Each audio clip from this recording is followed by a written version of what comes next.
এতদিন আমি একটা বিষয় লক্ষ্য করেছি, মেগাস্টার শাকিব খানের যে সকল নারী প্রযোজকেরা মেগাস্টার শাকিব খানের সিনেমা প্রডিউস করেন, অনেক সময় যাদেরকে দেখতে সুন্দর তাদের কাছে এই প্রশ্নটা সাংবাদিকদের কাছ থেকে গেছে যে আপনি নায়িকা হতে পারেন তো, আপনার কি অভিনয় করার ইচ্ছা আছে? নানান সময় এই ব্যাপারটা আমরা ঘটতে দেখেছি। বাট এইবার রকস্টার সিনেমার এক্সিকিউটিভ প্রডিউসার রিজুতি আহমেদ স্বর্ণকে কিন্তু আমরা মেগাস্টার শাকিব খানের সঙ্গে রকস্টারে অভিনয় করতে দেখতে পাবো, অ্যান্ড এটা নিশ্চিত করেছেন তিনি নিজেই। এই ব্যাপারটা কিন্তু আসলেই দারুণ। রিজুতি আহমেদ স্বর্ণকে দেখতে বেশ সুন্দর, এটা নিয়ে কোনো ডাউটের জায়গা নেই, বেশ কিউট। আমি প্রথমেই যখন তাকে প্রথমবার দেখেছিলাম মেগাস্টারের বার্থডে সেলিব্রেশনে মালয়েশিয়ায়, তিনি কেক কাটিংয়ের ওই জায়গাটাতে দাঁড়িয়ে আছেন, তখনই আমার এক ঝলকে এই মহিলাটাকে দেখে আমার মনে হয়েছিল শি ইজ ভেরি অ্যাট্রাকটিভ। তো এই রিজুতি আহমেদ স্বর্ণ রকস্টারে একটি ক্যারেক্টার করছেন, তাও আবার মেগাস্টার শাকিব খানের সঙ্গে স্ক্রিন শেয়ারিং আছে তার।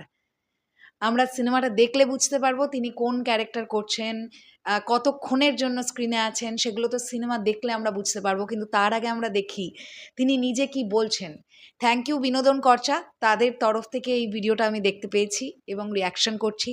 23 সেকেন্ডের একটা ছোট্ট ভিডিও, যেখানে আমরা দেখতে পাচ্ছি রিজুতি তিনি কিন্তু বলছেন যে তিনি রকস্টারে অভিনয় করেছেন। চলো শুনুন কি বলছেন তিনি।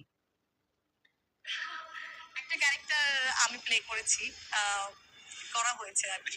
নার্ভাস লাগতেছিল, একটু নার্ভাস তো ছিলামই। বাট ভাইয়া, এই যে এগেইন আমি বলবো যে ভাইয়া আসলে ওই কমফোর্ট জোনটা দেয়, এত ইজি গোয়িং। আমি ওনার ফেস টু ফেস দাঁড়ায় অ্যাক্টিং করতেছি, ডায়লগ দিচ্ছি, এটা আসলে স্বপ্নেও ভাবি নাই, বাট করে ফেলছি আর কি। হ্যাঁ, একটা একটা ক্যারেক্টার আমি প্লে করেছি, করা হয়েছে আর কি। নার্ভাস লাগতেছিল, একটু নার্ভাস তো খুবই ছোট্ট করে উনিও বিশেষ কিছু বলতে চাইছেন না। কিন্তু মানে যারা মিডিয়ায় আছি আমরা তো সবসময়ের জন্য চেষ্টা করি যে এক্সক্লুসিভ কিছু আপডেট বের করে নিয়ে আসার, যাতে পাবলিক খুশি হয়, দর্শক যাতে আনন্দিত হয়।